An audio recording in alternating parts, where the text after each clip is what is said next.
For Tefilah, thank you for reminding me. We just did Kuf Lamed, so let's do Kuf Chaf Aleph together. Kuf Chaf Aleph. Give everyone a second if they would like. Kuf Chaf Aleph.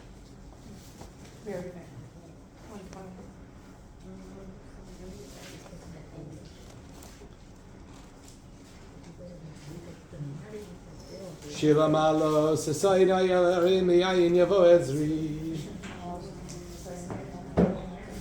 Ezri me'im Adonai osei shomayim ba'aretz. Al yitim lamo raglecha al yanum shorecha. Hinei lo yanum v'lo yishan shomer Yisrael. Adonai shomrecha, Adonai tzilcha, yad yaminecha. Yomam hashemesh le'yakecha, v'yoreach b'laylo. Adonai yishmorcha mikol ra, yishmor es nafshecha. Adonai yishmor tzeitzcha u'echa, v'yachcha v'yad Allah.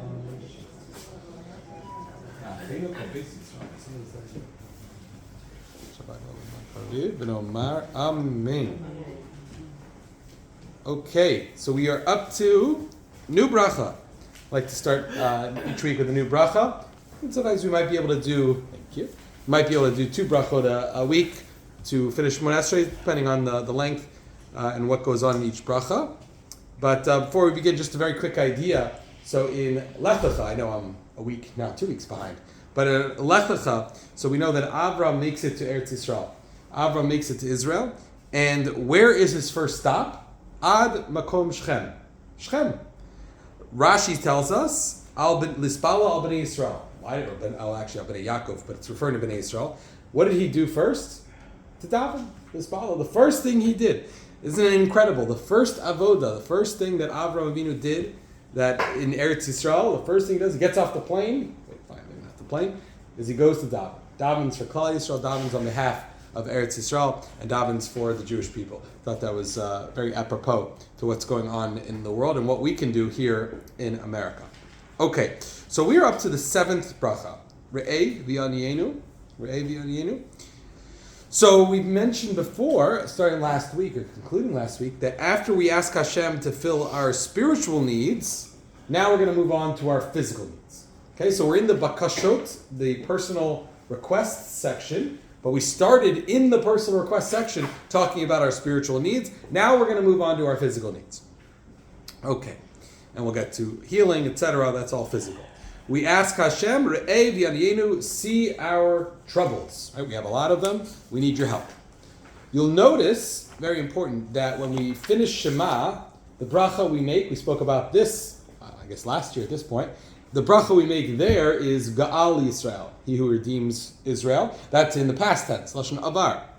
But the end of Re'ei v'yanienu, what's the bracha? Go'el Yisrael. So it's the same bracha, except in the present tense. He who redeems, not who redeemed, who redeems. Why? Is there a future one? No. In Diktuk, Hoveh, present tense, can also be referring to the future. Interesting enough, but it can't be referring to the past. Past cannot be referring to the present or future, but but present can be referring to the future. Interestingly enough, the way Diktuk is. So, in a simple way, yes, sort of, in ours. Excellent. The actual translation does not use it as a verb at all. What does it say? It says redeemer. Right. It gives it a title. So it gives it even a title. It doesn't even. But on a simple level, right? You're absolutely right. But on a simple level, Gaal, Goel, right? Gaal is, we say Goel here, but Gaal after Shema. So that's a past word or a present. You're right in theory, but either way, it's past and present tense. So why? Because Gaal Yisrael. We mentioned this briefly, I guess last year at this point. After Shema, that's thanking HaKadosh Baruch Hu for taking us out of Egypt. So that's Ga'al. He already redeemed us. Past tense, That's something that took place in the past. But by Go'el Yisrael, in Shemona Esrei, again, it's present. We're focusing on our present and ultimately future needs. As we'll see throughout this bracha. It could be referring to the future as well. But at the very least, we're referring to the present needs of Geula. Present needs of redemption. That means Go'el Yisrael is really not only for the present, but sort of like we were saying, it's also for the future. It's a continuous action. Where Hashem is always ready to redeem us. He's always on call, and He's ready to redeem us. So that's what Goel Yisrael means, as opposed to Gaal Yisrael. So it's similar bracha, actually referring to two totally different ideas, if you think about it. Really not similar at all. Gaal Yisrael, it's the same shoresh, great. But it actually refers to different things. Gaal Yisrael by Shema is talking about Yetzias Mitzrayim. Thank you, Hashem, for taking us out of Egypt. Goel Yisrael is talking about our present day need for Geula and our future need for the Geula. So totally different ideas. We say in the Kinos for Tisha B'Av. So we say there's one of the Kinos towards the end, and one of the themes there is, just as you, Hashem, redeemed us, did Geula in Yetzias Mitzrayim, taking us out of Egypt, so too we'll have another Geula. So there is a back and forth to it, but ultimately two totally separate Geulas. Gaal Yisrael and Goel Yisrael. Gaal is talking about in the past, Yetzias Mitzrayim, and Goel Yisrael is asking what we need right now. Okay, now the primary theme of this bracha does not refer to the rebuilding of the Beis HaMikdash.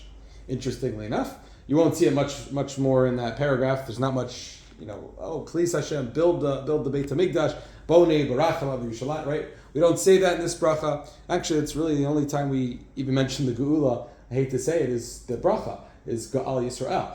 Goel Yisrael, excuse me. But really, the theme of this bracha is helping us individually, right? It's asking us for our individual needs. Okay, so here's what I need on an individual level. We'll get to the klal, right? We'll get to Klal Yisrael. We'll get to what everyone else needs. But I think, remember, Shemona Esrei is not about... there is an element, interestingly enough, of a tzibor for Shemona Esrei, because obviously we know our tefillos are more readily accepted when we daven the tzibor. But ultimately, Shemona Esrei, if there ever were a tefillah that was for the individual, it would be Shemona Esrei. Right? I mean, think about it. You're quiet. You're doing it to yourself. There's no public or communal responses until the repetition. Fine, but the repetition was only done for, as we've mentioned in the past, it's only done for those who did not have a sitter or did not know how to say Shemona Esrei. So they would listen to Chazan and Biyotze, and then we kind of kept it just in case there's someone out there who doesn't know, how to daven or doesn't have a sitter. But again, it'd be pretty hard to do in this day and age with the siddur being translated in hundreds of languages. And, as we mentioned, you don't have to say it in Hebrew, although it's obviously better. So if someone doesn't speak Hebrew, they should say it in their own language. So Shemona Esrei, if there ever were a tefillah, a prayer that was based towards the needs of the individual, it would be Shemona Esrei. Okay, so Shema and the brachot, and I understand that it's talking about everyone. We've been discussing back and forth, plural, past tense, plural or single, Lashon Rabim, Lashon Yachid, because we're talking about everyone, or we're talking about only ourselves. But Shemona Esrei is for ourselves. I don't think anyone debates that. We need to daven for Klal Yisrael, don't get me wrong, but it's an individual tefillah. That's why we're standing by ourselves quietly, only us and God. Right, we're not waiting for the chazan to, think about Chazar Hashatz for Rosh Hashanah or Yom Kippur, right, where everyone's involved, right? We're waiting for, especially Nusach Svar. Anyone daven Nusach Svar? Not in this shul, but anyone have grow up daven Nusach Svar? So Nusach Svar does the shofar blowing in the middle of Shemona Esrei. Very confusing. The first time I ever went to a Nusach Hashanah shul, which for me was in Israel. We davened Nusach Svar growing up. And you're standing there waiting, and you realize that that they do it at the end. So it's like, that's what we interestingly enough, Nusach Svar does not. It's more, that's only for Rosh Hashanah, but the individual Shemona Esrei, we're waiting for the Tzibor, we're waiting for the Baal Tokeya, we're waiting for everyone else to be involved. So, but that's only a once in a lifetime, once a year type of situation, I would say. But these are all plural verbs here. Very good. We're going to get to that. Why we do that. Very good. I know in the Iraqi shul they really daven Nutzah. Yeah. That's the minhag to daven Nusach Sfard there. Absolutely. So there are a lot of Ashkenazi shuls that daven Nusach Sfard. Rabbi Rosenfelt was Nusach Sfard but the shul is Young Israel, so that was the compromise. My understanding. There are a lot of Nusach Sfard minhagim. Dancing in Shmini Atzeres, etc. But we kept it in Nusach Ashkenaz Shul. At least that's my understanding of the 72-year history. Yes? When it says Avraham Tikkun Shachris and Yitzchak and Yaakov Ma'ariv, what did they What were they talking? Very good. Excellent. So the Gemara in Brachos that discusses this, we'll talk about it. But ultimately, that essentially means that Avraham established an idea, because it wasn't Anshe Knesset Agadola telling us what to say, but they established the idea that every morning we are connecting with God on a practical level, not just talking to God, hey God, I'm here, I need you. Like Avram does, right? throughout the Torah, and Yitzchak and Yaakov, and they're communicating with God and through Nevi'us or through whatever other form they had. But Avram Tikkun Shachris essentially means Avram established the idea that every morning we need to connect to Hashem in a practical way. How that came about did not happen until Anshe Knesset Gold. And Hannah? So Chana was, they had, she's living already in the time of the Beis Hamikdash, so she had a set, with alien, she's having a set prayer. There's something that she can say. I don't know if it looked exactly the same, but it was much more, it looked a lot more like what we say today than what Avram, I assume, said. It's my assumption. Again, it's all conjecture, and that's my assumption. But yeah, the Gemara says Avram Tikkun Shachris. That's easy way to remember it. Good Devar Torah for everyone. Avram Yitzchak Yaakov Shachris Mincha Marav. That's the way I always tell my students. Avram established Shachris, Yitzchak established Mincha, Yaakov established Marav. Also, another question: Is Yaakov didn't daven Shachris or Mincha? Yitzchak didn't daven Shachris? No, I imagine. But he was the first to connect to Hashem in the morning, right? Vayamod Ein Amida El Tefilah, that he stood up. What is standing up? Right? So that's Lasuach Basadeh. This week's parsha is Yitzchak in Mincha. That he was out davening in the field, waiting for Rivka to come back, waiting for Eliezer to bring back Rivka. So, absolutely, good question. Okay, so that's the primary theme of this bracha. It's individually asking for our individual needs. Okay, now you'll see, we'll talk about rain a lot in the next bracha. But before we get to rain, it's a very important paragraph that we say, I don't say many times throughout the year, but multiple times throughout the year. What is the paragraph that is inserted, but not by us, only by the Chazan? See a great paragraph there at the top? Anenu. Anenu is very important. For our private Shemona Esrei, Anenu is said on fast days, excluding Yom Kippur. But Anenu, interestingly enough, is in our private Shemona Esrei. We don't say it in this bracha, so we'll just talk about it here because it comes up first here. But we don't say it in this bracha. When we're davening by ourselves, we say it in Shema Kolenu, which we'll get to. Because as an individual, we're going to see this is one of the few places we can add personal tefillos. Shema Kolenu, that's like I hate to use this word, but we'll talk about it more when we get to it. It's like the miscellaneous. It's the miscellaneous bracha. It's whatever, tefillos, you're not sure where they belong, throw them in Shema Kolenu. Shema Kolenu just means, here are tefillah. So that makes sense to, I'm going to say throw it. I'm not trying to belittle the bracha of Shema Kolenu. Just explaining why everything seems to be thrown into Shema Kolenu. You forget the same Talmud to the bracha, but you're in Shema Kolenu, so you could say it there. Why? Because it's just like thrown in there. It's just asking Hashem to hear us. So it's sort of become like lost and found. Is that an appropriate term of a bracha? We'll talk about why that is a little bit more when we get there, but not that far away. But that's Shema Kolenu. We add our personal tefillos in Shema Kolenu.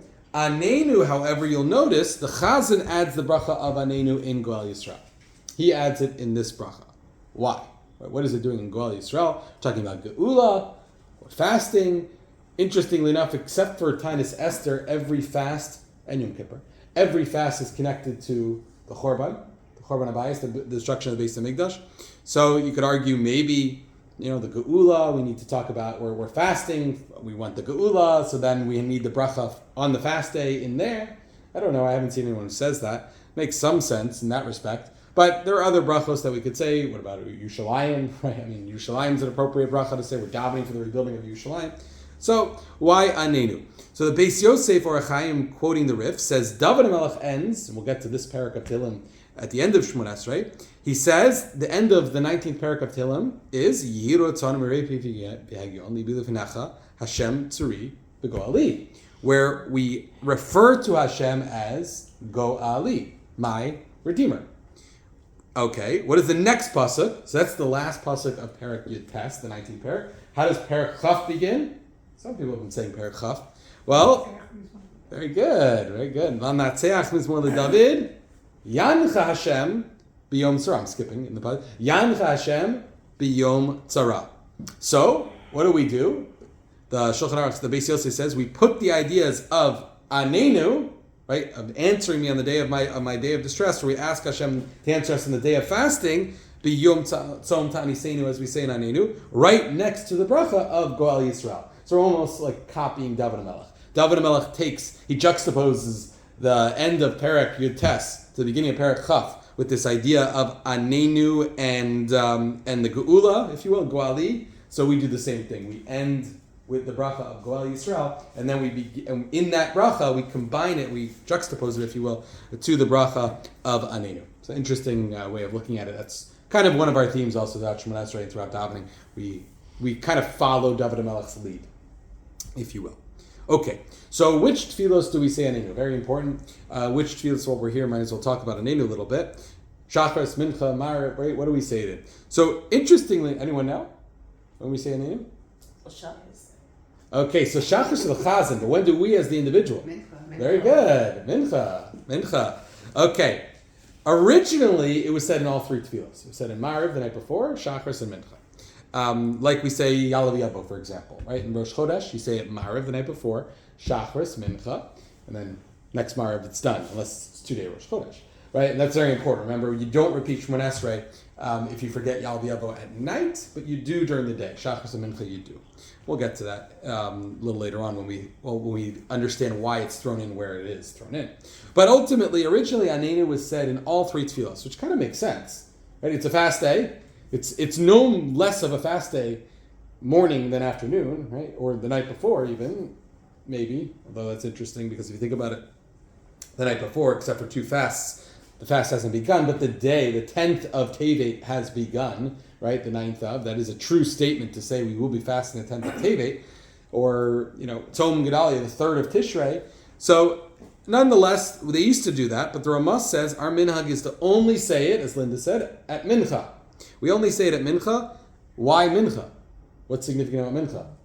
That's the last tefillah of the fast, right? And especially on a fast day, the minhag generally is, if you can, it's better to daven Mincha towards the end of the fast, which many do. And in fact, most days it's better to daven Mincha towards the end of the day. It may not be practical for some, and it may not be possible, but obviously you're allowed to daven Mincha as early as a half hour after Chatzot, after midday, but ultimately, it's better to daven Mincha towards the end of the day. Not too much towards the end of the day, but towards the end of the day.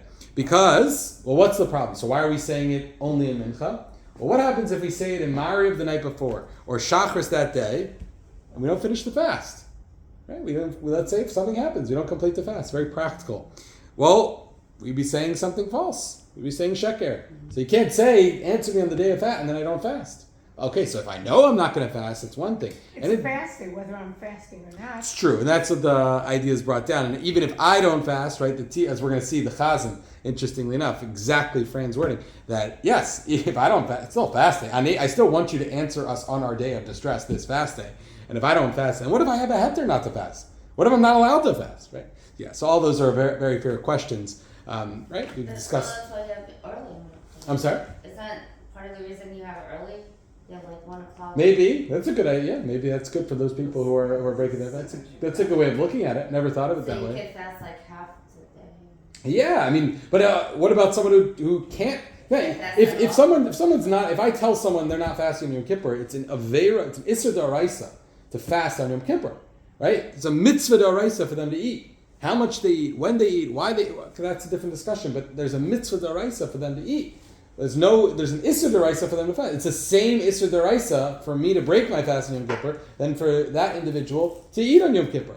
So it's a fascinating concept. The Isser, I switched up Isser and Aveira there. But you'll understand. The idea being, so that obviously that person's not punished. It's a Shayla and Halacha if you make Kiddush on Yom Kippur for someone. They don't. There's no Kiddush. But it's interesting. It's brought down. Well, maybe they should. I mean, it's Yom Kippur. Shabbos sometime, every few years, falls on Shabbos. Yeah. So like, let's say a person, you want to do the fasting on Yom Kippur on the fast days, but your doctor tells you you can't. That's exactly what we're talking about. Yeah, absolutely. That person is not. So you still give him the mitzvah. Correct. That's exactly what we're talking about. That person is not allowed to fast. Exactly. If there's a sakana, so then that person cannot fast. If there are ways that the doctor will allow them to only eat X, Y, or Z, so then it's still considered halachic fasting. That's the whole idea with shiurim. interestingly enough, someone's doing shiurim, they're technically still halachically fasting. They didn't break their fast, right? If someone drinks water, whatever, 6, 7, 9 minutes, whatever your shiur is, shot glass or crackers that can fit into a shot glass every 6 to 8 or 9 minutes, every few minutes, depending on the individual. So that person still has fasted on a halachic level. That's the whole chiddush, if you will, of these shiurim, right? The shiurim are that it's not considered achila, it's not considered eating. So why can't I do it? Okay, so fine. So that's we don't do that unless we absolutely need to. That's the first step. If someone can't fast, if there's sakana even think about, doctors not even think about that. So there's nothing to talk about. That's their mitzvah, is to eat on Yom Kippur, to be healthy. The mitzvah d'oraisa v'chai b'hem overrides anything within reason. I'm sorry, did you just say Yalla Yabo? If you forget it, you don't say it at night? By Mariv. If you've But only I'm benching. only by benching by Rosh Chodesh. By Yom Tiv you would repeat. By Rosh Chodesh you do not. The reason for that is, interestingly enough, because they did Ein Mekadshin Es HaChodesh Balayla, that they didn't sanctify the new moon, right? The witnesses would go to Beis Din and testify about seeing the new moon. So the Beis Din, at least that sect of Beis Din, was closed at night. So they weren't open at night anyway, so you're sanctifying the new moon by saying Yal V'Yavo. If you forgot at night, it's not the biggest deal in the world. Daytime, Shachas Mincha, you'd have to. But it gets confusing with Rosh Chodesh, with Yom Tov, Chol HaMoed, right? Because then there wouldn't be a distinction between Shachas Mincha and Mariv, because there's no difference in Yom Tov for Tuesday night Yom Tov and Wednesday day Yom Tov, right? But at Rosh Chodesh there is a little bit of a difference at least. Okay, we'll get to that. We'll talk about that a little bit. It's very important. Happens once to twice a month, so that bears that requires some of our time. Okay, so the Chazan says it for Shachris, though. I think this is what the Pram was getting at. I could be wrong. The Chazan says it for, or at least one of your points would allude to this. Chazan says it for Shachris. What happens if a Chazan doesn't fast? What happens if, I don't know, everyone else doesn't fast in the shul? We still got 12 hours to go, maybe, or 10 hours to go. So the idea is the Chazan represents the tzibor. So most shuls, in fact, they're going to try and get someone who, you come to shul, most people are fasting, generally. But yeah, you want to make sure that person is at least going to try to fast. Things happen. But we are confident either he or the majority of the tzibor is going to finish the fast. We're talking, I think that's a fair assessment. It doesn't mean we judge people who aren't finishing the fast, but I think that's a fair jump to take, if you will. Okay, so it looks like we have a little more time. Let's do the 8th bracha, at least start it. My favorite, but I've said that 8 times. Okay, so the 8th bracha is, of course, Rifa'enu. I don't want to, it's weird to use the word most popular. I think that's a weird thing to say. But most discussed, that's fair. Okay, I like that much better. Yes. Okay, so first things first, the words of this bracha are taken from Yirmiyahu. So it's Perek Yud Zayin of Yirmiyahu, who he writes Rifa'eni. A little different. Rifa'enu, or bringing it to the plural, Rabbi. Rifa'eni Hashem ve'erafeh, right? Heal me, Hashem, and I'll be healed. Hoshi'eni, save me. Ve'iva sheya, and I'll be saved. Again, Lashon Yachid, individual. We're going to switch it to the Rabbim, the plural, because we're talking about everyone. Ki silasi ata, for you are my praise. That's the pasuk in Yirmiyahu, Perek Yud Zayin, pasuk Yud Dalet. We just changed the form from the singular Rifa'eni to the plural, Rifa'enu. Similar idea. Are we always allowed to do this? We discussed this last year a little bit. The Ramah says we're only allowed to do this either from singular to plural or vice versa, interestingly enough. Only allowed to do this for like one pasuk, for individual pasuk. We can't do this for an entire perek. Can't take a perek of Tanakh and change the whole landscape, but we could take one pasuk, apparently. At least Sad Sheikh Knesset Zakadola could do this, and take one pasuk and change it from the singular to the Rabbim, or vice versa for that matter. Okay. Now, why has it become the most discussed? Why has it become the one that high schools, middle schools, this is the one you tell kids, like, this is the one where we're going to be focused on. Like I always tell my students, if you don't have someone to doubt, before the situation in Israel, if you don't know someone personally who needs refuah, you need to get out more, right? You need to get out more. Someone's got something that they need. I'm not talking about Tehillim, right? So the Tehillim group was asking, can we say Tehillim for this? Anyone could say Tehillim for anyone, but talking about specifically for refuah, right? Rifa'enu. So I think that the Shulchan Aruch says, first and foremost, that we can add our individual thoughts for every bracha of Shemona Esrei. Very important. You can make it personal as you want, Where you do it could be discussed, but somewhere in that bracha, you could theoretically add your individual thoughts. I have personal recommendations I'll share with you throughout our time together. But at the very least, on a halachic level, you could add your individual thoughts anywhere in Shemona Esrei. The most common application of this bracha, yes. Are you allowed to say it not out loud, or should you just think it? You mean like Verbalize as opposed to think. So there's two different. It's an excellent question. So there's motzi v'svasav, like we see by Chana, right, where you're moving your lips. That's what you're referring to, but not making an audible noise, or not loud enough, only loud enough for you to hear, but not the person next to you. Right. So I assume that's part of it. You can use your own discretion as to how comfortable you want to be with that. But there's what to rely on for every single bracha. I wouldn't do it. You don't do it Baruch Atah Hashem.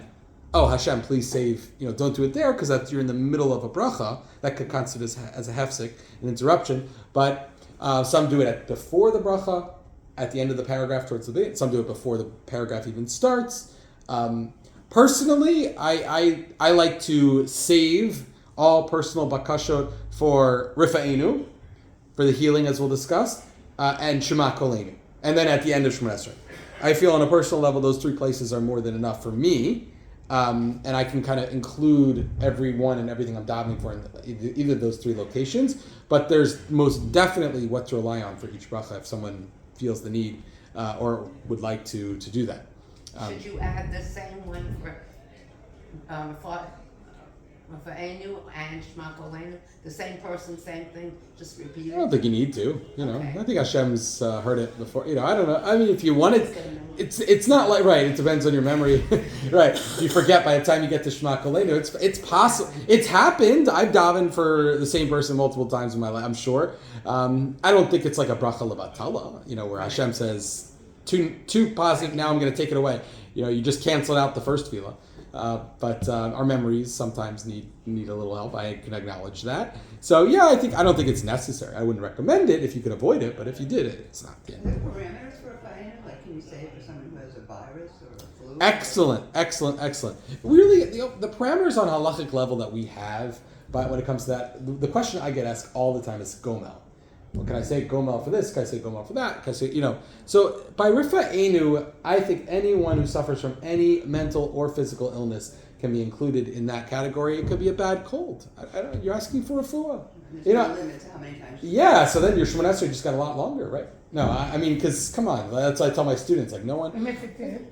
I'm sorry. And if it did, yeah, Francine's right. She's absolutely right. But I think that ultimately, on a personal level, I think there's nothing wrong with it. I think that, someone stubs their toe, okay, fine. But I think someone someone is really ill, and you're concerned on their well-being. I don't know. I don't see an issue with that. I think it's connecting you and. People sometimes say, like, should I still be saying it for someone? So one of the Achronim, who was Rabbi Malamed, he says he hated the term out of the woods. He hated that term. He's like, what do you mean? They're not out of the woods. He's talking about someone who was very ill, obviously. But so I think everyone can use their own discretion on that. But I mean, the way I would phrase it is when people ask me for Tehillim groups. So I think that generally is understood as someone who's in a more dire situation. So if that person is, running marathons and, okay, so then, but that doesn't mean we have to drop them from the list. But I understand the concept. If you want to limit your time to 10, 20 minutes, whatever it is, and extra names, and people are just adding hundreds of names a day. One individual I knew very well, so he worked at assisted living facility. So he was very makbid. He volunteered at an assisted living facility, and he was very makbid, and he got everyone who would give him his Hebrew name. It was a lengthy list. He would add. I